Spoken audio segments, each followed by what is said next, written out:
and welcome to yet another episode of Other Items of Interest. I'm your host, Jack Zablocki. This week we've got a little bit of everything. We've got it all. Not just a little bit of everything. We've got it all.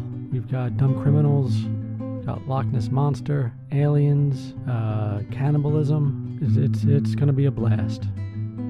Stay tuned.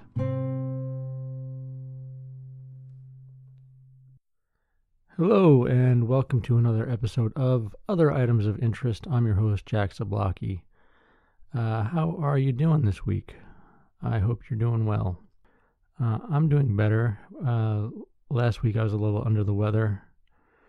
Last week, what you heard, if you listened to the show, was a man slowly getting sick. That's right. During the show, I complained about feeling out of sorts and not feeling all too well. I think I even made a statement about getting sick in real time. Maybe I just imagined that. But anyway, yeah, you can tell if you listen to the show, I go from, my usual mediocre energy level to a very low energy level by the end of the show. And then I fell asleep very early that night and woke up around 10 just to puke all over. Not all over. It was controlled. Everything was under control. But I'm feeling much better this week. I hope you're feeling well. Had an inquiry about the cover art for the podcast. They liked the minimalist style of the artwork. And if you don't know what it is, it's blue sky, and on the bottom of the photo is a telephone pole with wires going different directions, and the title of the podcast, Other Items of Interest. Where that came from, if you're interested, I have to do a monologue of some sort, so I'm feeling time right now. I think I was impressed with how blue the sky was that day. I may or may not have been a little high. I don't know. I can't remember. But I was infatuated with the color of the sky. It was just a brilliant blue. So the telephone pole was in the bottom of my photo, but I noticed that's the view from the back seat of the car when you're a kid on a road trip. That if you're resting your head, on the door and the window, you see it pass, every 2 seconds, telephone pole. And I don't know if you did it when you were a kid, but when I was a kid, play with your fingers, running along the wire, and you jump over the pole, or some sort of game like that. I don't know if you want to call it a game. Activity, perhaps. But that's where that comes from, pretty much. It's the idea that you're listening to this podcast in the backseat of a car on a long road trip, and you're just stuck counting telephone poles. And also the style of the font for the title. It's just a Google font, but it harkens back to Dr. Strangelove, that movie from Stanley Kubrick from the 60s, I think. It's a good movie. You should check it out. I haven't watched it in a long while, but it's always very entertaining. But yeah, that's where that style comes from. And if you remember, or if you're too young to remember, there used to be a show called Kids in the Hall on HBO, and it was a sketch comedy show from Lorne Michaels, who does Saturday Night Live. But they had a very early 90s style. Well, I mean, it was the early 90s, but so it was the style at the time. Kind of lo-fi introduction to their show with some surf rock. So in a little bit of a way, I kind of copied that. It's one of my favorite shows from when I was a kid.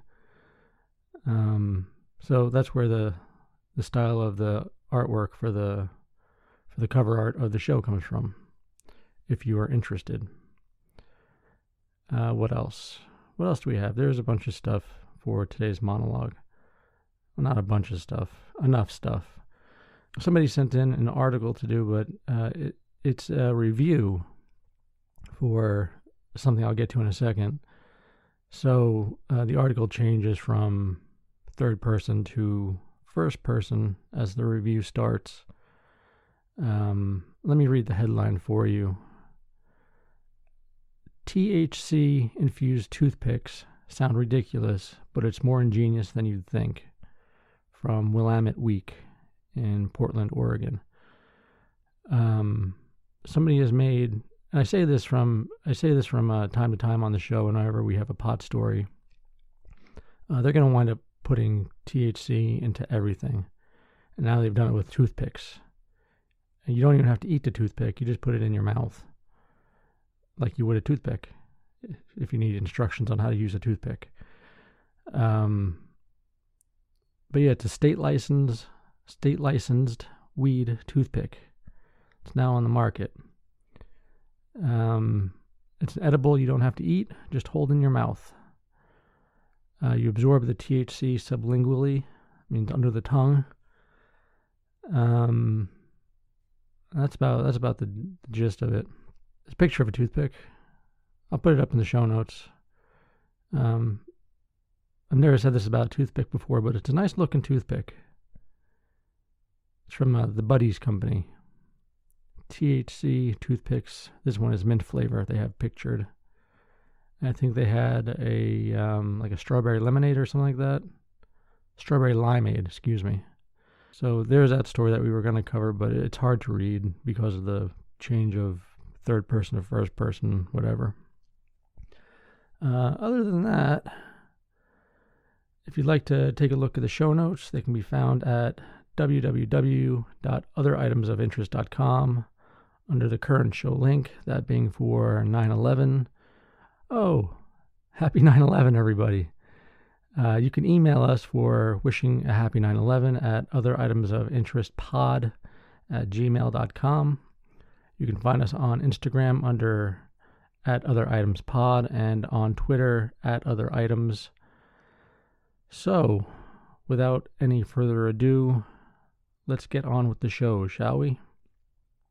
I think we shall.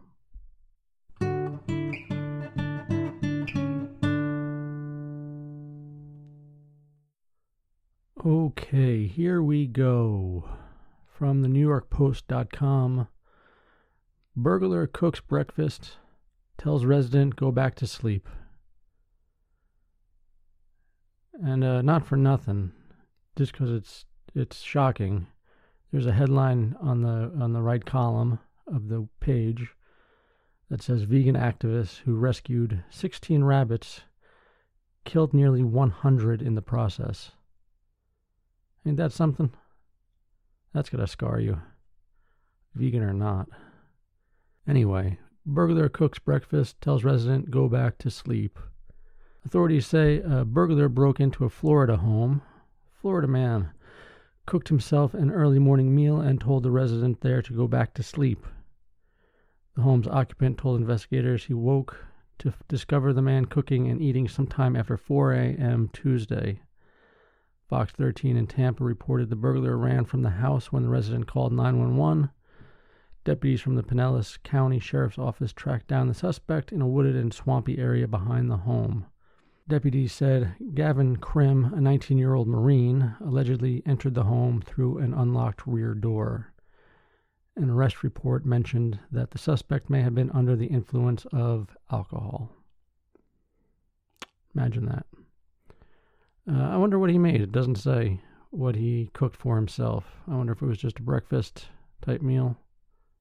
Eggs, toast. Or if he got really into it, like beef Wellington. I doubt he was cooking a beef Wellington at 4 a.m. under the influence of alcohol.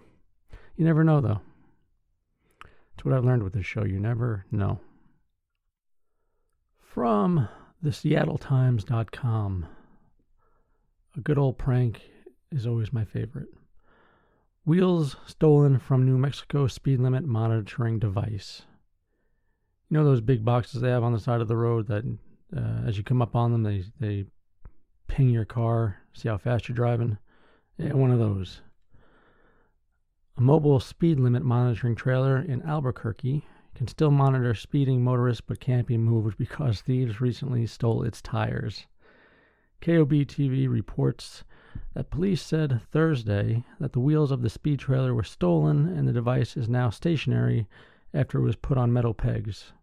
Police say the speed monitor still shows drivers how fast they are going and tracks the data. Ooh. They're trying to keep an upper hand so they don't look so foolish about having their tires stolen. I think it's hilarious. Authorities say the trailer will be repaired. No arrests have been made. And it's such a nice prank, too, because it's just an inconvenience to the police. And that's just funny. The following story comes from cp24.com, which is a Toronto news outlet. Police charge 54-year-old man after allegedly breaking into property, photocopying face. And right beneath the headline there is a image of the photocopied face. It's a little creepy, actually. Guy's wearing a fedora of some sort. Honestly, it looks like it could be the album cover of like an old punk or indie album. That's just my opinion, though. A 54-year-old man who allegedly left a photocopy of his face has been charged in connection to a break and enter in August.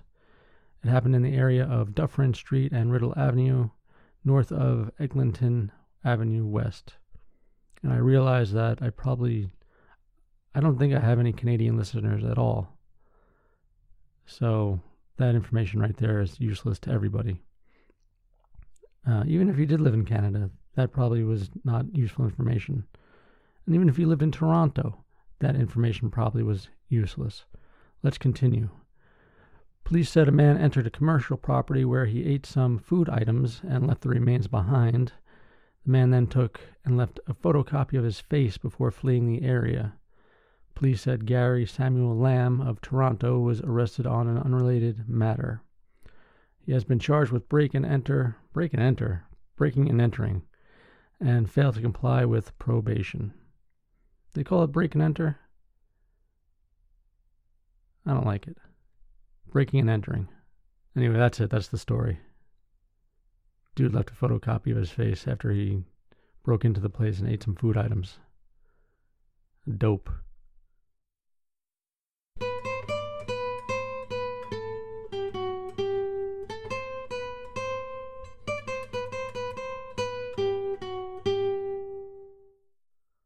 From the files of Look at the Balls on This Guy, man calls police demanding they return his stolen pot. From MiamiHerald.com. Can you believe the balls on this guy? A man confused about Ohio drug laws has called the police department demanding that officers return the small amount of marijuana they stole from him. WXIX-TV reports that the man told the Sharonville police dispatcher in an expletive-laced call Tuesday that it's legal to possess 100 grams or 3.5 ounces of marijuana, and the amount officers seized was just 4 grams or a measly 0.14 ounces. Sharonville police posted a recording of the call on their Facebook page. No link provided, sorry. The suburban Cincinnati Department Riley noted, "People may be a bit in the weeds, so we would like to take this opportunity to clear the haze." All right. It's mildly amusing, I'll give them that. While some Ohio cities have decriminalized pot possession, it remains illegal in the state. Sharonville police said they don't make the rules, but must uphold them. I hate that line of reasoning and thinking. We don't make the rules, but must uphold them. Sounds familiar. Something about World War II. I don't know. Oh well, let's move on. What do you think about raccoons? Cute? Dirty? Indifferent? People think raccoons are cute. They can be, but they're vicious little animals.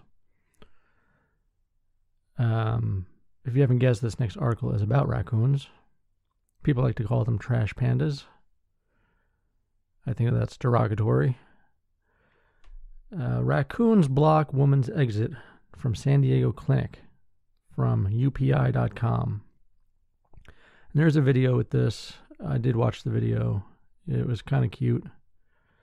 Word of warning, if you do go watch the video, you kind of have to skip to the end because there's a bunch of stories in the video itself. Why they do that, I don't know. A woman leaving a San Diego clinic captured video when she found the exit blocked by a gaze of curious raccoons. The woman said she was leaving a clinic when she looked through the glass door and saw several raccoons congregating just outside. The witness captured video as the animals scratched at the glass. "Help me," the woman says in the video while looking on at the animals in confusion. And that's that. She may never get out. I don't know. We won't know. I don't remember in the video if it said what happened.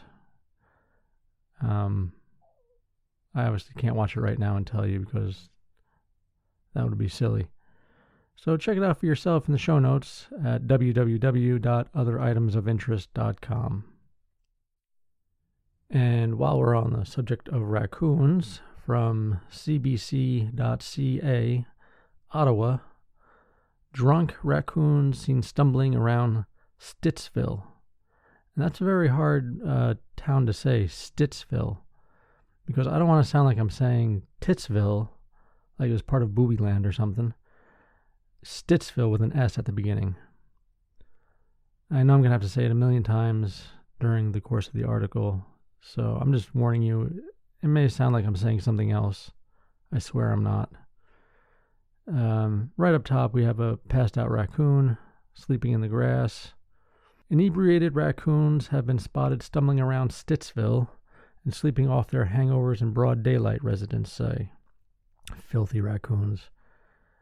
Bunch of degenerates. On Monday, Emily Rogers arrived home to find one of the normally nocturnal creatures nearly knocked out in her southwest Ottawa backyard. He couldn't really move. He was dragging his legs. He was wobbling, having a hard time standing up. You could tell something was wrong with him for sure, Rogers said. After watching the raccoon for several hours, I guess there's not much to do in Ottawa. Rogers called 311, and the band came to play their greatest hits. Just joking. I use that joke every time there's a Canadian article mentioning 311, which is a kind of a non-emergency police line. Rogers called 311, and city workers came to remove the animal. The previous day, Julie Fong had a similar experience when a bylaw officer came to her door seeking access to the backyard. There had been a call about a raccoon in the area that appeared intoxicated, the officer told her. So that's why this guy was kind of sleeping it off under our deck, Fong said. There was a drunk raccoon under our deck. Fong assumed it was the same animal her husband had seen stumbling down a path and resting on a fence behind their house earlier that day. And there is a photo of that.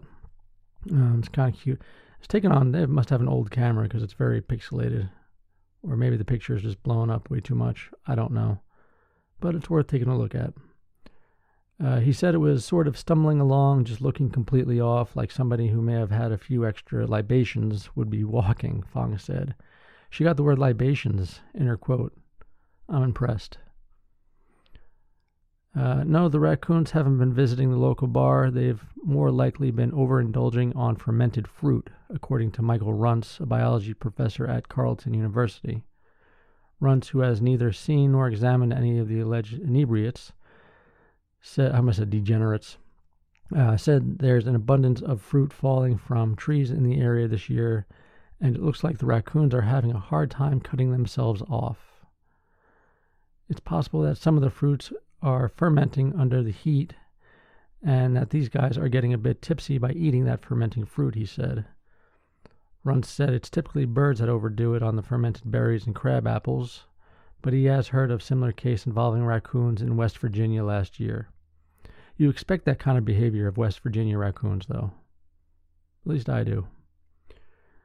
He said in that case the animals were so intoxicated they were seen falling out of trees. His advice: don't try to give them coffee and get them sobered up, just let them go their course. If you're really concerned about the animal, call some of the animal control officers to come have a look at it. A spokesperson with Ottawa's bylaw department said so far this year there have only been 2 reports of wild animals appearing intoxicated. When bylaw receives a call regarding a sick or injured wild animal, an officer is dispatched to transport the animal to either to the Ottawa Humane Society or to a veterinarian depending on the time of day, Alison Sander said in a written statement.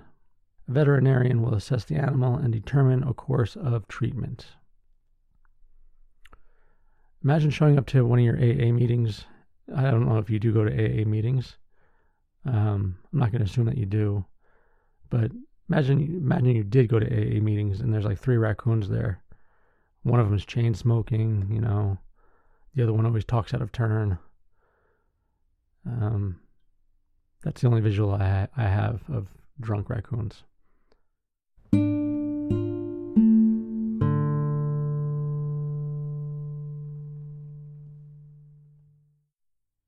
Well, we've had several short articles, and now we get into our first long article, and an interesting one at that, from Freep, which is Detroit Free Press, freep.com.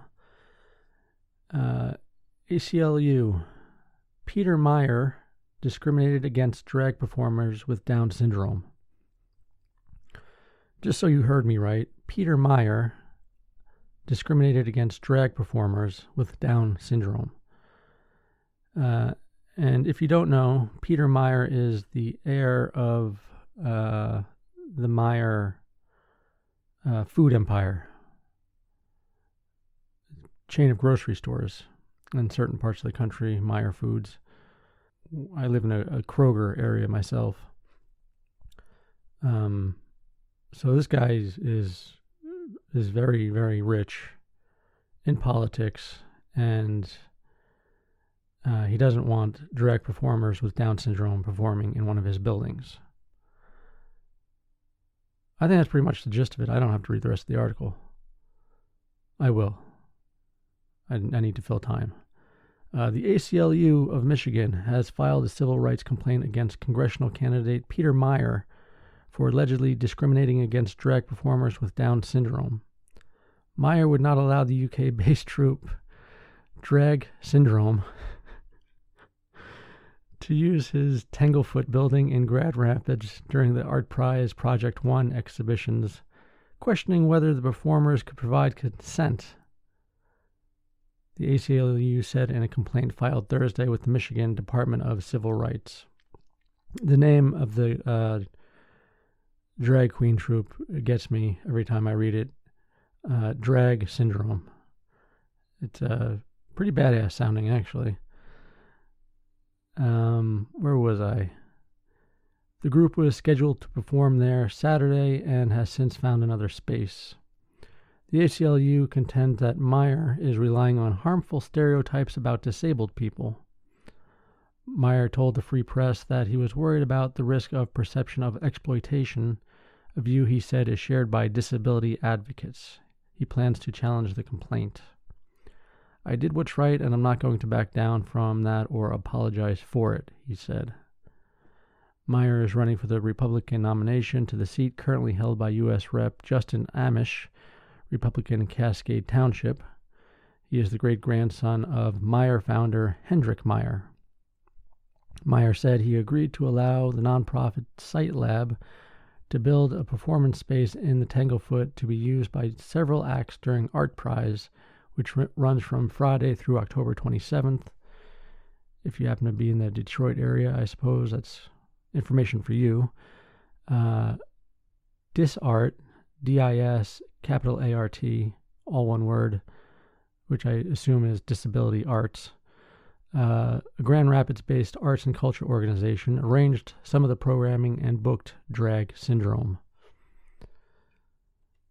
Drag Syndrome sounds like a transformer, like a drag car that turns into a robot. And maybe it's like a drag car that's actually both kinds of drag, like a drag strip car and one that dresses in drag. I don't think I'm going to be working for Transformers anytime soon with those ideas. Meyer said he had immediate reservations when he learned in mid-August about the Drag Syndrome performance.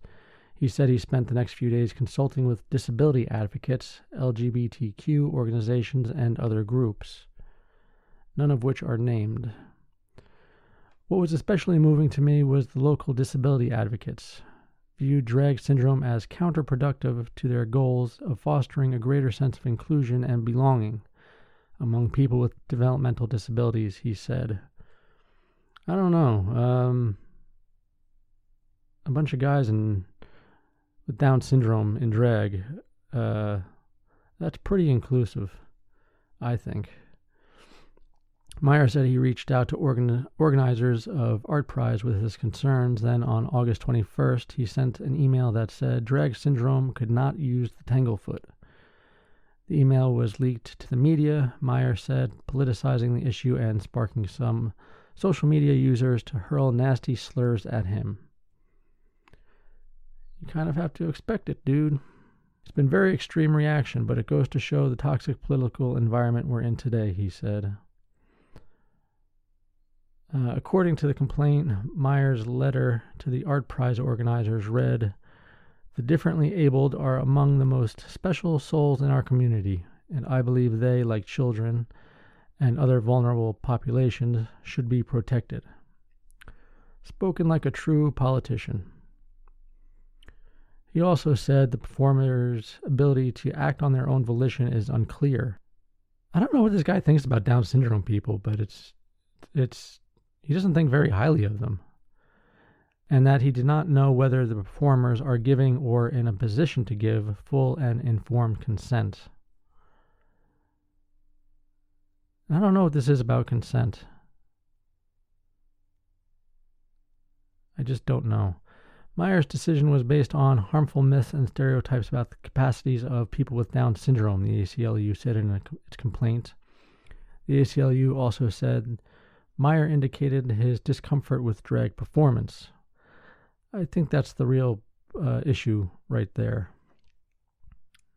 A little uncomfortable with drag queens. Jay Kaplan, staff attorney for the ACLU's LGBT project, said DisArt gave Meyer information about individual performers that made it clear they understand what they're doing, but Meyer didn't budge. He makes an assumption about people with disabilities, in this case Down syndrome, that they lack the agency and capacity to understand what it means to perform drag and give informed consent to perform drag, Jake Kaplan, staff attorney for the ACLU's LGBT project, said. Meyer told the Free Press he questions whether the ACLU's viewpoint is that anyone at any point should be forced to host anything, whether or not it's exploiting a vulnerable community. "I'm very curious to know what this means for private property owners," he said. "Oh, won't they think of the private property owners?" Oh. The ACLU's complaint asks the Michigan Department of Civil Rights to find that Meyer discriminated against DisArt based on the disability of the performers and the nature of their performance. It also asks that he pay for the costs associated with drag syndrome, having to provide an alternative performance venue. Drag syndrome is scheduled to perform a sold-out show at 7 p.m. Saturday at Wealthy Theater in Grand Rapids. I am tripping over all my words. A second performance was added at 7 p.m. Sunday. And that was this past weekend, so if you saw it, I hope you liked it. If you missed it, tough titty.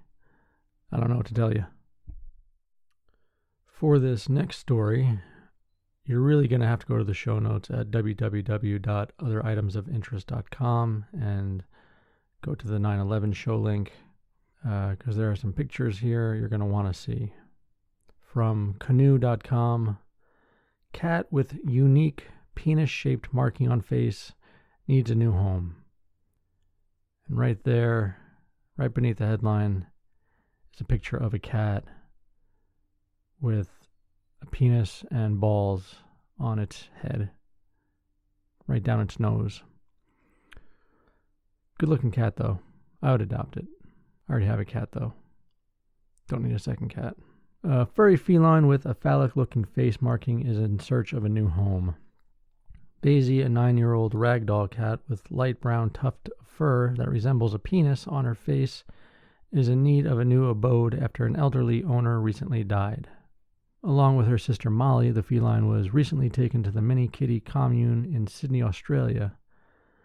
Daisy's fur is gray for the most part, except for a patch of fur running up her nose to her forehead, which is shaped like a penis and testicles. The animal shelter fears it may be challenging to adopt out the cat because of her unique facial feature. See, I would think people would be scrambling to get this cat. Beautiful Daisy is ready for adoption, said Mini Kitty Commune in an August 29th Facebook post alongside several pictures of the cat. Some say she has an unfortunate facial markings, but we call it totally unique. Daisy is 9 years old and ready to spend her time snuggling on anything warm and happy to watch the world go by. A spokesperson from the animal shelter told the Daily Mail Daisy and Molly have well-kept vet and vaccination records and have been with their ex-owner since they were kittens. Daisy has been with us for a month, but a week of that was rehab for her and her sister, and then getting them socially ready for a new family, said the spokesperson. We wanted to make sure that she and her sister wouldn't bounce back from a new home. Daisy is described as an easygoing cat that doesn't want for much, and she loves company of humans. Those commenting on the Facebook post adored the ragdoll's unique facial feature. See? People like the picture of a penis and testicles, especially when it's like an imprint on a cat or a dog, or on like a piece of toast or a cloud in the sky. It's funny. How can anyone say she is unfortunate looking? I think she is beautiful, wrote one cat lover. I really don't see a dick on her face. I see a fox, a beautiful fox, chimed another. That person is in denial. It's clearly penis and testicles. And anyone who doesn't love her is a dick, LOL, another joked. As of Thursday, it appears Daisy is still at Mini Kitty Commune and has yet to be adopted. The shelter shared a video of the very popular cat and appealed to animal lovers to sponsor Daisy and other animals. So there you go. Cat with a dick on its head. This might be the lowest point for the show.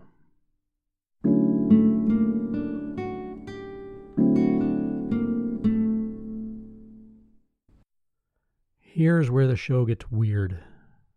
From here on out, it's just weird stories. From CNN.com, CNN Health, Indian woman gives birth to twins at the age of 73. That's right, 73, 7-3. It's a little bit old to be starting a family, but who am I to say? A 73-year-old woman in India has given birth to twin girls. Aramati Magnayama, a farmer from the southern state of Andhra Pradesh, is believed to be the oldest person ever to give birth. I can't believe I said the woman's name right and where she's from correctly. I think that might be a first. She became pregnant through IVF, and doctors delivered the babies via cesarean section Thursday. The surgery went well. The mother and the babies are all healthy with no complications. Dr. Sanakayala Uma Shankar, that one was a little difficult, the director of Ahalya IVF, who performed the C-section, told CNN. Mangayama and her husband, 80-year-old E. Raja Rao, I guess it's Raja, it's not like, it's not Spanish, so Raja Rao, had been married since 1962, but had never been able to conceive naturally. They approached Uma Shankar in 2018, and after preliminary tests were promising, the doctor agreed to give them one round of IVF treatment. Given Mangayama's age, the doctors performed a C-section and will keep her under observation for the next 21 days. We are not allowing the mother to breastfeed, and the babies will be fed through the milk bank, Uma Shankar said. Rao, 80, has already begun making plans for his daughters, said Uma Shankar. And for Mangayama, it is a new lease of life at the age of 73, he said. She is very confident now, more confident than ever in her life, and she is looking forward to the next chapter of her life with the kids, Uma Shankar added. Well, that'll be interesting to actually follow, see how that goes. I'm not going to, but in theory, that would be an interesting story to keep up on. And here's an interesting one from kcci.com, Des Moines Channel 8. Des Moines attorney unveils her life as a prostitute. A Des Moines attorney is unveiling her life as a part-time prostitute. The mom, wife, attorney, and prostitute Catherine Sears hopes that by shining a light on her lifestyle, she can help decriminalize prostitution. That almost sounds like it could be a TV show. She was a mother, a wife, an attorney, and now a lady of the night. This fall on NBC, and then, you get the title and some action shots, and it'd be very sexy. I'll work on this later.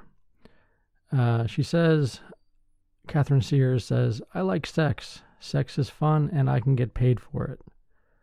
She began working as a prostitute 3 years ago at the age of 27. Sears travels to Nevada where prostitution is legal and works in a brothel. You can make a job out of this? That's fantastic, Sears said. Why would I not do this? By speaking about her experience, Sears hopes to educate people on a taboo topic. I think a lot of people are upset about prostitution without understanding what it is they are being upset about, she said, which is really frustrating because it's hard to talk somebody out of something when they are just entrenched in, no, this is what's right. Wise woman. Sears knows some people may see it as a morality issue, but she sees it as a right. You can say no sex without a condom. You can say no sex until we're married, but you can't say no sex until you pay me? And that feels like it really undermines what consent means, Sears said. While Sears said she's shy, she feels empowered by being a sex worker. I think the more we talk about it, the better our chances of getting decriminalization that we're pursuing, Sears said. We're not going to have legislation change if we're passive about it. And she's right about that too. Sears and her husband, John Sears, met at Drake Law School while Sears was already working as a prostitute, but John isn't bothered by her part-time job. I don't really care that much, John Sears said. And that's the last we hear of him. He really doesn't care that much. Catherine Sears travels to Nevada where she works in a brothel for 3 weeks before coming home to Iowa for a week. Prostitution is consensual sex, Catherine said. When asked about the money, she had to guess. She had to guess. She knows exactly what she's making. Come on. I'd have to get my taxes out and look at it, Catherine said. The best I did, I made $55,000 in 3 weeks. Now, even if she's kind of undercutting it for, tax reasons, like she made way more than that, $55,000 in 3 weeks is pretty damn good. While working in the brothel, she starts her day with 3 hours of prep in the morning between showering, black soap, exfoliating, washing and drying everything. A busy day for Sears means 10 to 15 clients. That's got to be exhausting. Because she does that for, what did it say, 3 weeks at a time? So even if it was just, 10 guys a day, it's 50 guys a week. It's hard for me to do math, excuse me. 3 weeks, that's 150 guys in 3 weeks, assuming she doesn't get any repeat customers. That's a lot. Sears said she never fears for her safety, and as far as sexual health goes, she is required to have health checkups. You're really less likely to get an STD from a prostitute than you are from the general public. In the past year, she has taken time off to focus on her law practice and her 4-month-old son, but it hasn't stopped her from trying to break down misconceptions around prostitution. Prostitutes are people, Catherine said. Prostitutes I've known are some of the best people I've known. While she understands some people don't agree with her lifestyle, she wants to end what she calls judgmental stigma. I almost said stigmata, which is something completely different. That's when the palms of your hands bleed like Jesus. Stigmata. But the word is stigma. Okay, I got it right. We degrade women who are open about sexuality, she said. You're supposed to be this way, and if you're not this way, you're bad. So I think it's a lot of indoctrination. Catherine Sears is so passionate about the decriminalization of prostitution, she is willing to take prostitution cases on pro bono. Their bodies belong to them, and we have absolutely no reason to be telling them that you cannot condition your consent this way, she said. Sears believes that decriminalizing prostitution will help reduce sex trafficking, which I believe is true as well. If a prostitute sees somebody who is being trafficked, she is less likely to go to the police and report this because she is incriminating herself too, she said. If she is not doing anything illegal and she's just doing her job and her friend over there is having an issue, she is now in a position where she can get her help out of that situation. Right. And that's that. Interesting story. A voice for prostitutes everywhere.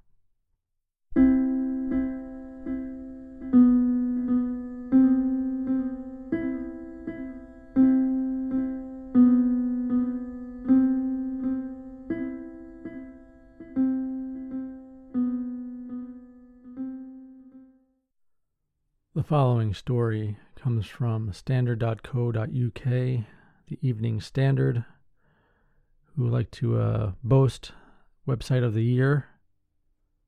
Good for them. Headline reads, Vegan woman sues neighbors in bid to stop them barbecuing. She sounds like fun. There's a picture of her right under the headline. She looks like somebody, but I can't put my finger on it exactly. She has a little bit of a Beavis face.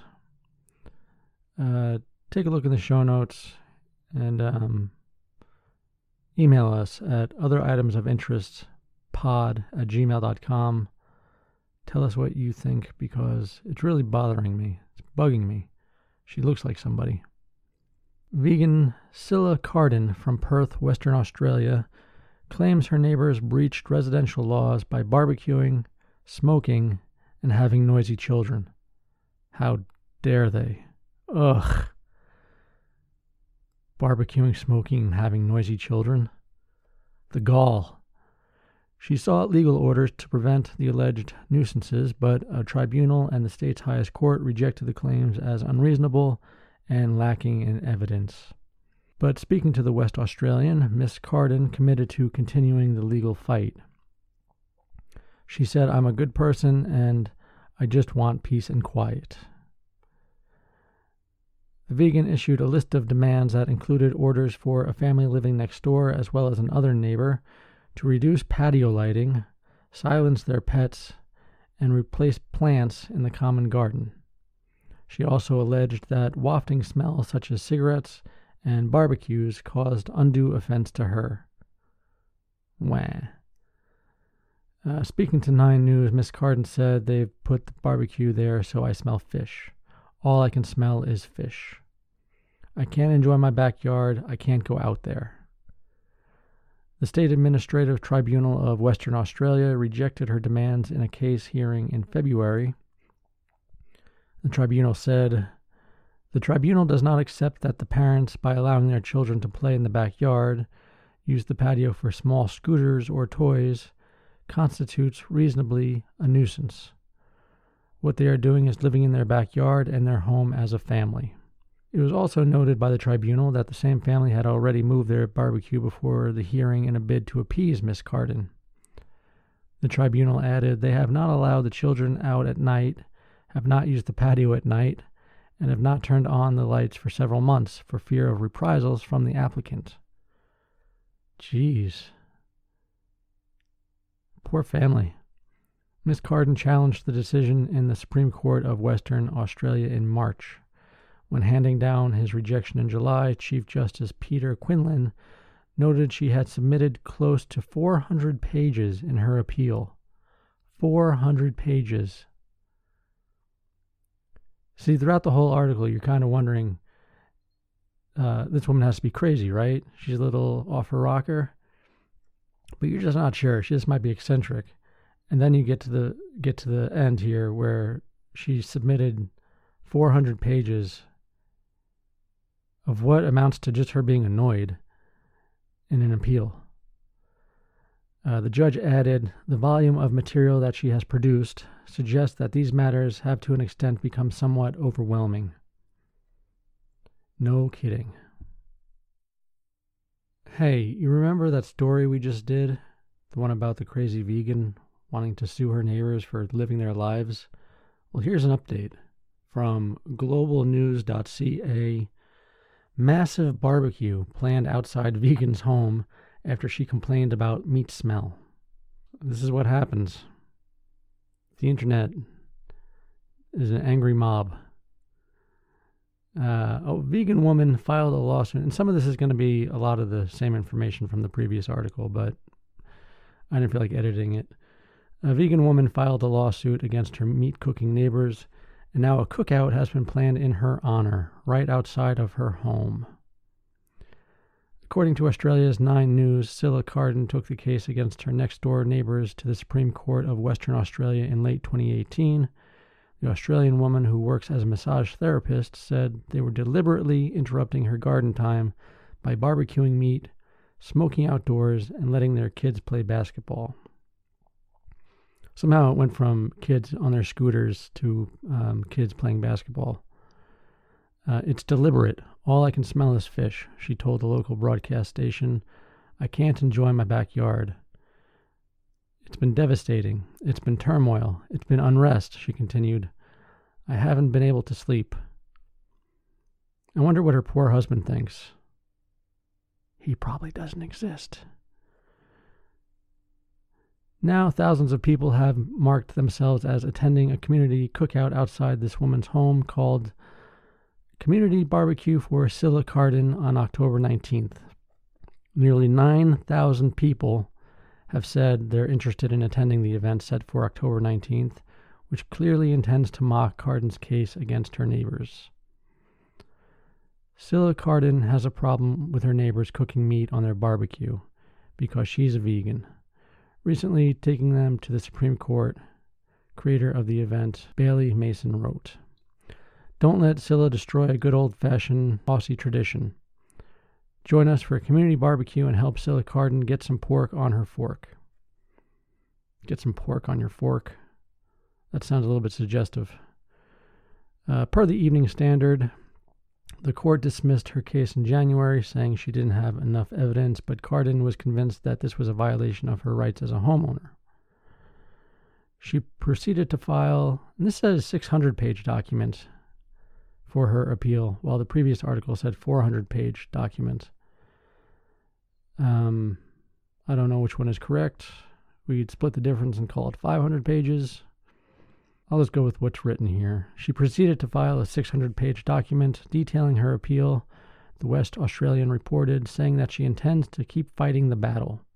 That's right, you keep fighting the good fight. Annoy the shit out of your neighbors. Make them resentful of you, if they're not resentful already. What they're doing is living in their backyard and their home as a family, said the State Administrative Tribunal of Western Australia, dismissing the case once more. The tribunal also stated that the neighbors made an effort to appease Carden by moving their barbecue prior to the hearing last month, reducing patio lighting, silencing their pets, and replacing plants in the common garden, the Standard says, were just some of the woman's lofty requests. The neighbor in question, who remained anonymous, invited 9 News into their backyard, showing that they've removed the barbecue and asked their kids to stop playing basketball in the backyard. And here's a quote from the previous article. I'm a good person, Carden told 9 News. I just want peace and quiet. You want peace and quiet? Shut up. I'm kind of annoyed by her. She really just fucking deal with it. I think I almost got through a whole show without cursing. I just cursed. Oh well.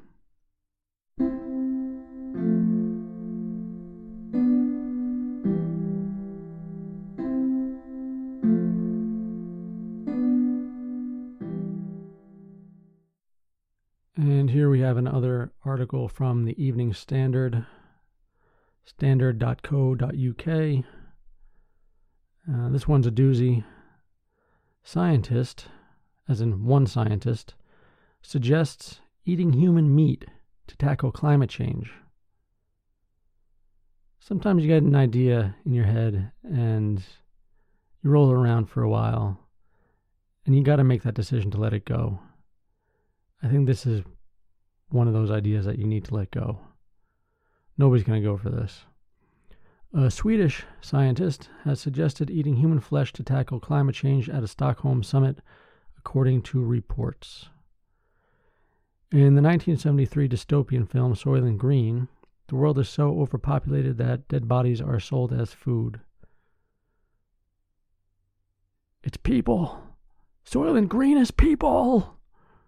I think that was the famous quote at the end of the movie. Spoiler alert. I mean, if you haven't seen it yet, you're not going to see it. And everybody knows what Soylent Green is. But Swedish researcher Magnus Sutherland believes this could be a genuine solution to climate change and asserts we must awaken the idea of eating human flesh in the future. No. At a summit for food of the future called Gastro Summit, Professor Sutherland held a talk called Can You Imagine Eating Human Flesh?, where he argued conservative taboos against cannibalism should be broken down, the Epoch Times reported. He suggests people's aversion to it could be overcome little by little, beginning with people just tasting it. No. The seminar talking points include, are we humans too selfish to live sustainably? Is cannibalism the solution to food sustainability in the future? No. Does Generation Z have the answers to our food challenges? Can consumers be tricked into making the right decisions? What the fuck? Can consumers be tricked? No. When interviewed after his talk, the professor was asked if he would try human flesh. He replied, I feel somewhat hesitant, but to not appear overly conservative, I'd have to say I'd be open to at least tasting it. Well, yeah, you'd be a hypocrite otherwise. Other food suggestions included eating pets and insects, but cannibalism was the main focus of the seminar. But cannibalism has a lot of complications for humans, which can result in deadly diseases. For example, a tribe called the Foray lived in Papua New Guinea and practiced eating their dead rather than allowing them to be consumed by worms. This led to an epidemic of disease called kuru, or laughing death, which was caused by ingesting human meat.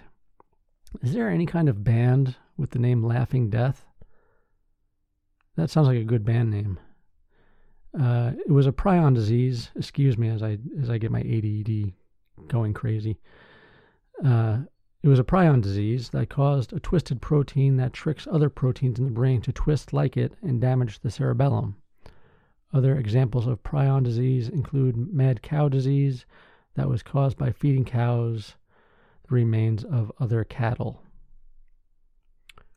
So what we're going to do now is we're going to look at the signs and symptoms of kuru.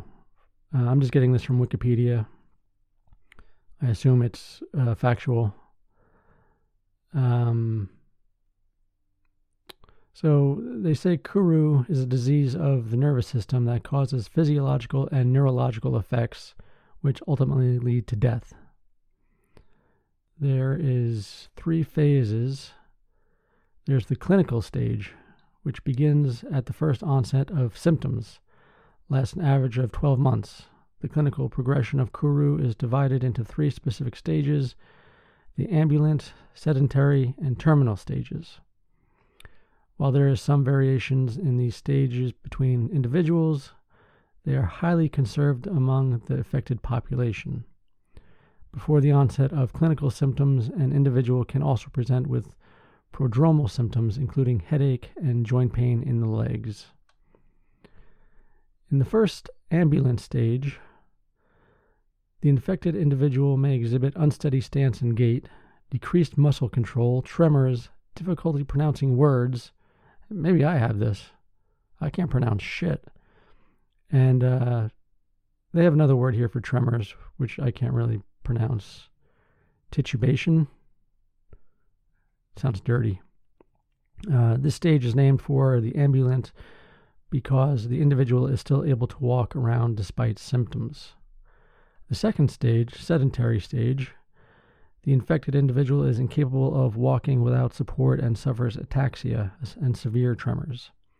Furthermore, the individual shows signs of emotional instability and depression, yet exhibits uncontrolled and sporadic laughter. Weird. Despite the other neurological symptoms, tendon reflexes are still intact at this stage of the disease. And in the third and final stage, terminal stage, the infected individual's existing symptoms like ataxia progress to the point where they are no longer capable of sitting without support. New symptoms also emerge. The individual develops dysphagia or difficulty swallowing, which can lead to severe malnutrition. They may also become incontinent, lose the ability or will to speak, and become unresponsive to their surroundings despite maintaining consciousness. That sounds like pure hell. Towards the end of the terminal stage, patients often develop chronic ulcerated wounds that can be easily infected. An infected person usually dies within 3 months to 2 years after the first terminal stage symptoms, often because of pneumonia or infection. Wow. So does that cannibalism idea still sound like a good one, Professor? I think not.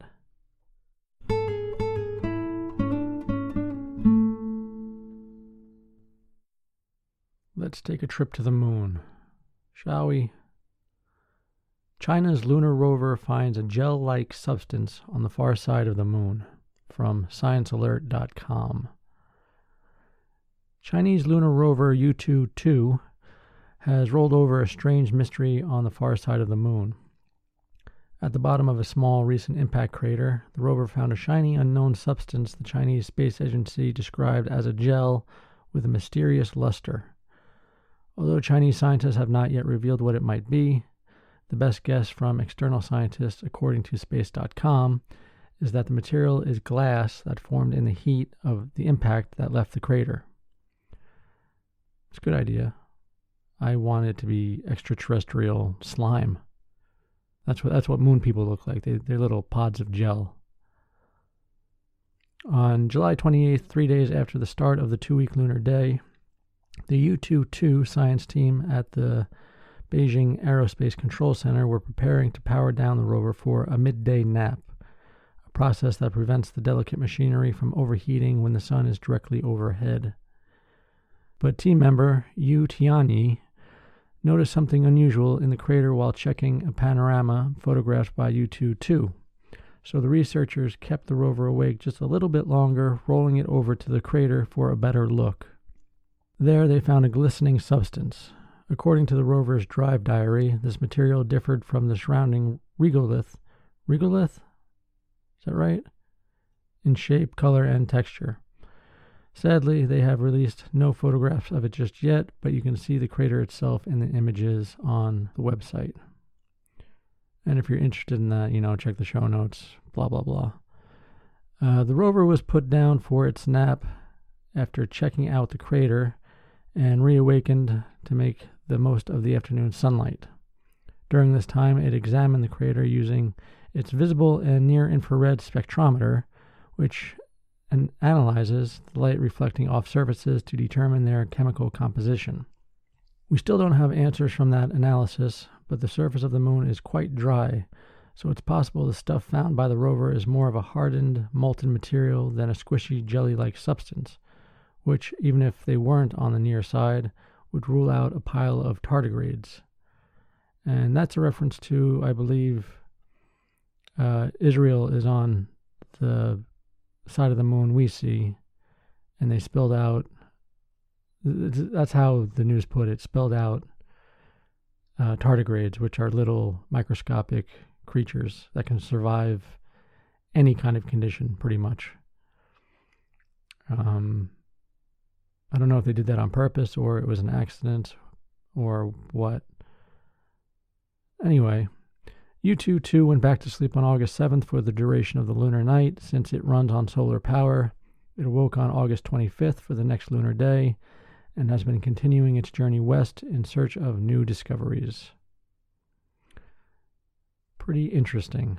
I'd like to know what it probably is just, a form of glass created by the heat of the impact, but I really want it to be some kind of lunar slime. Just something interesting, please. We've done stories before on Bigfoot and UFOs. I don't think we've ever done one on chupacabra. And here's our first article, I believe, pretty sure, first article on the Loch Ness Monster. Now, the Loch Ness Monster is not one of my favorite cryptids, but this is interesting news. From abcnews.go.com, DNA hints the Loch Ness Monster might be giant eel. That's something. A scientist who collected DNA from Scotland's Loch Ness suggests the lake's fabled monster might be a giant eel. Neil Gemmell from the University of Otago in New Zealand says the project found a surprisingly high amount of eel DNA in the water. He cautioned that it's not clear whether that indicates a gigantic eel or just a lot of little ones. But he said at a news conference in Scotland on Thursday that the idea of a giant eel is at least plausible. The DNA project found no evidence to support the notion that the monster is a long-necked ancient reptile called a plesiosaur. Loch Ness is the largest and second deepest body of fresh water in the British Isles. Short but sweet, a giant eel could be interesting. Like it was really monstrous. Feasted on human flesh when it could. If it overturned boats. But if it's just like a big eel,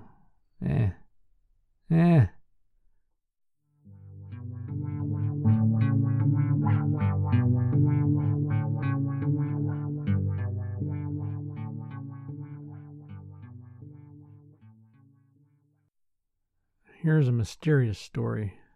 Very mysterious. From BusinessInsider.com, hundreds of skeletons were found in a mysterious Himalayan lake. A new analysis shows that some of them died 1,000 years apart. And there are some nice photos of the lake and the surrounding area, the mountains, if you want to check those out. Nestled 16,500 feet up in the Indian Himalayas, a tiny body of water has earned a macabre nickname, Skeleton Lake. Officially called Rupkund Lake, the almost perpetually frozen lake is less than 135 feet in diameter, yet it's the final resting place of up to 800 human bodies. In the summer, when parts of the lake melt, scattered skeletal remains float to the surface, bones litter the shore, a few with frozen hair and flesh still attached. Bold visitors have stacked some of the remains into morbid shrines. Scientists aren't sure what killed these people. After a British guard discovered the lake in 1942, scientists determined that the skeletons weren't victims of a World War II scuffle. The bones were far too old. Yet there was no discernible explanation for how or why these people perished. Last month, a DNA analysis of 38 skeletons from the lake added a new layer of mystery. It found that the skeletons belonged to 3 genetically distinct groups that died in at least 2 waves about 1,000 years apart. And there's another photo of just a pile of bones in the snow. Very, very macabre. For the analysis published in the journal Nature Communications, the research team drilled into long bones, like thigh bones and upper arm bones, and extracted DNA from the resulting bone powder. They found that of the 38 skeletons examined, 23 had ancestry related to people from present-day India, while 14 were most closely related to people from the eastern Mediterranean islands of Crete and Greece, and 1 had Southeast Asian ancestry. The size and shape of the bones confirmed that finding. Some of the bones belonged to people who were very robust and tall, while others were more gracile or long and lanky, the authors wrote. Radiocarbon dating revealed that the group of 23 died between the 7th and 10th centuries during several events, while the other 15 died between the 17th and 20th centuries, likely in a single event. That discovery changes scientists' understanding of Skeleton Lake. since a 2003 expedition suggested that most of the people whose bones were discovered at the site died around 800 AD. This finding shows the power of radiocarbon dating, as it had previously been assumed that the skeletons of Rupkund Lake were the result of a single catastrophic event, Douglas Kennett, one of the authors of the new study, said in a press release. Even though scientists now know that the lake holds the bones of people from distinct parts of the world who died at different times, they aren't any closer to determining what killed them. It's still not clear what brought these individuals to Rupkund Lake or how they died, Niraj Rai, a senior author of the new study, said in the press release. We hope that this study represents the first of many analyses of the mysterious site. But according to Rai and his co-authors, the new analysis puts some theories about what killed the people in the lake to rest. These groups probably didn't die in an epidemic, as a 2004 National Geographic documentary suggested, because the DNA analysis found no evidence of bacterial infection in any of the skeletons. The analysis suggests that the Rupkund individuals were broadly healthy, the authors wrote. A battle probably wasn't the reason either, since the analysis found that the skeletons came from 23 males and 15 females, including children and elderly people, and no weapons were found nearby. Yet another idea is based on a local folk song that describes a mass pilgrimage to the shrine of a mountain goddess called Nanda Devi near the lake.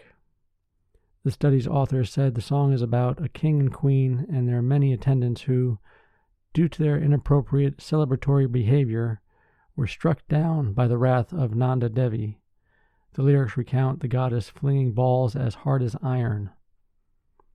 Rai's team said it was possible that some of the first wave of Skeleton Lake bones came from a mass death during a pilgrimage event. The lake is near a present-day pilgrimage route through the region, the authors wrote. But the researchers argued against another theory that aligns with the folk song. The team behind the 2003 expedition suggested that the skeletons could have come from merchants who perished in a freak hailstorm. That's unlikely, the new study says, because Rupkund is not situated on any major trade route. Shooting down all the theories. Plus, Rai said, the fate of the second group of skeletons is still a total mystery.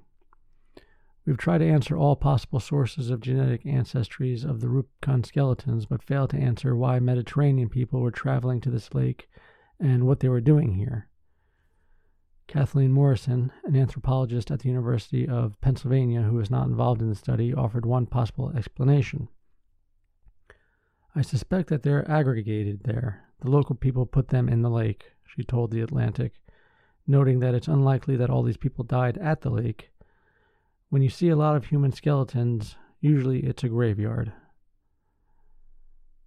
And that's that. Interesting mystery, no? Yes.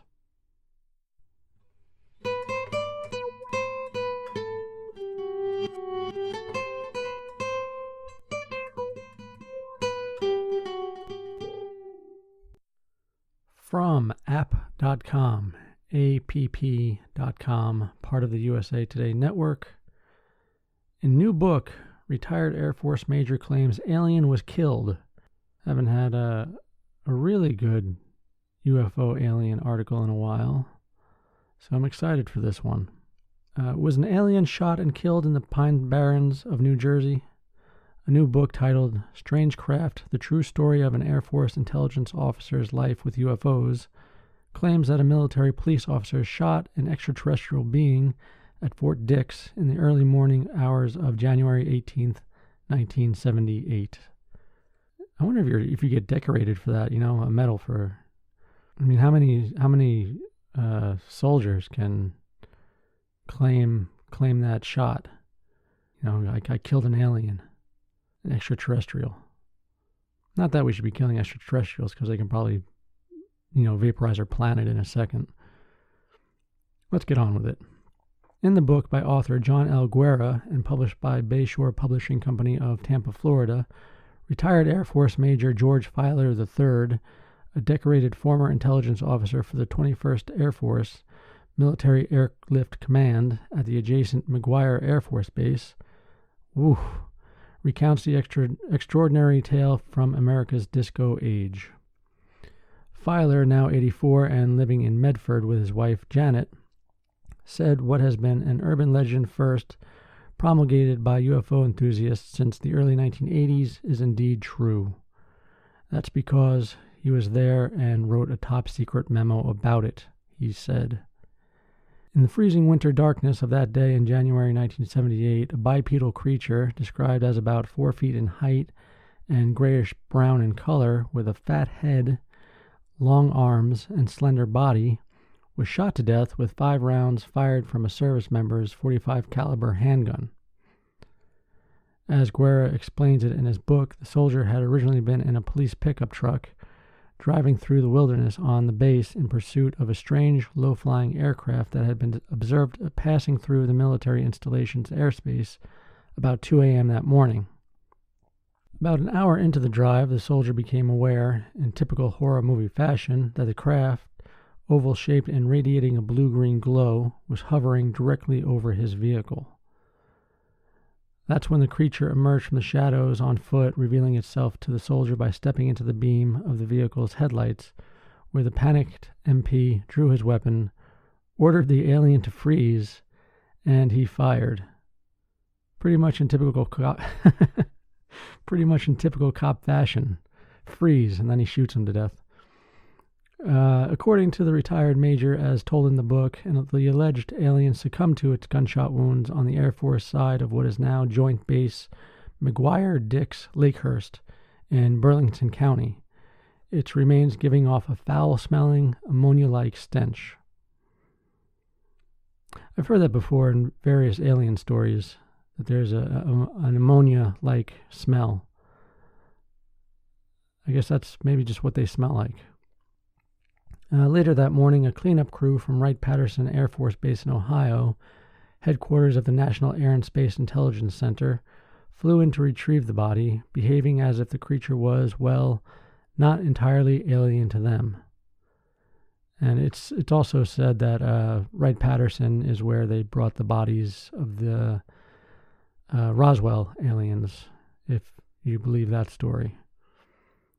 That the craft and the dead bodies were brought to Ohio. Anyway, the Asbury Park Press reached out to the Air Force at the Joint Base for comment about this story, but never heard back. Filer, who has most recently served as the state director for an organization called MUFON, the Mutual UFO Network, never actually saw the dead alien. However, Filer said he knows for a fact that the story is true. It should be noted that Filer has claimed to have seen UFOs throughout his entire life, starting when he was 5, outside his boyhood home in Illinois. On that January morning in 1978, Filer said he arrived on base before dawn to prepare his daily 8 a.m. intelligence briefing for his superior officers.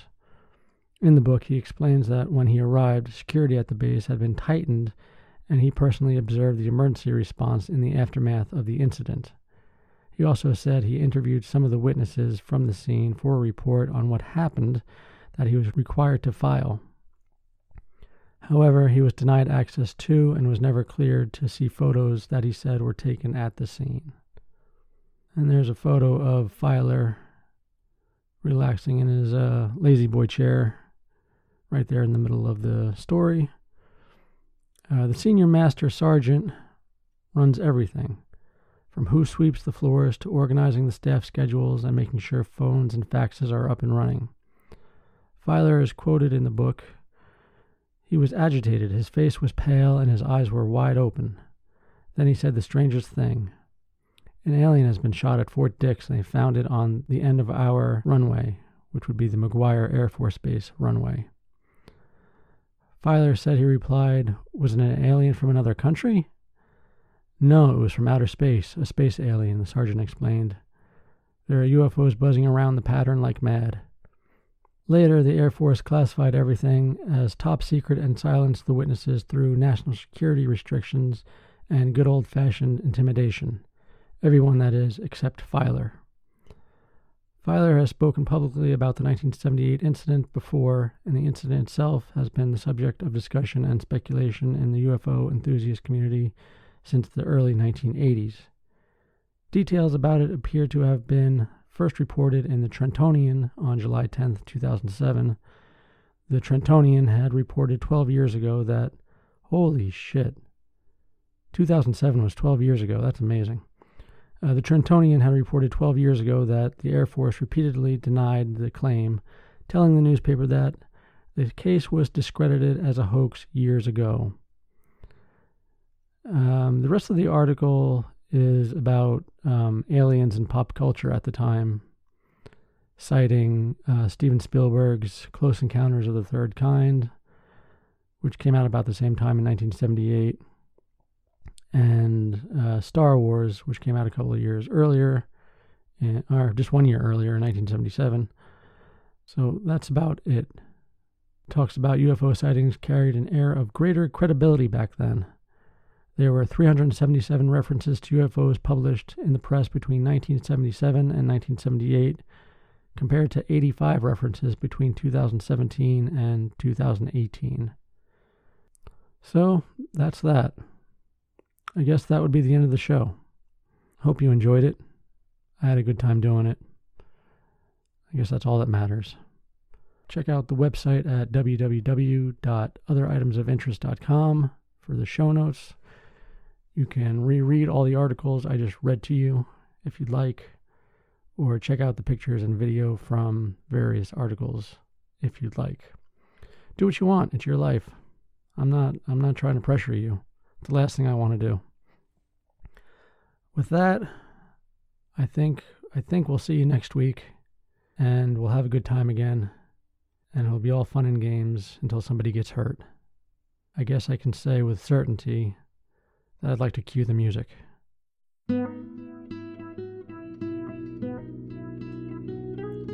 Well, that's the end of the show. I thank you for sharing your time with us. This has been Other Items of Interest. I've been Jack Zablocki. You can check out the show notes at www.otheritemsofinterest.com. You can email us at otheritemsofinterestpod@gmail.com. You can check us out on Instagram at otheritemspod or on Twitter at otheriitems. See you next week, folks. Bye-bye.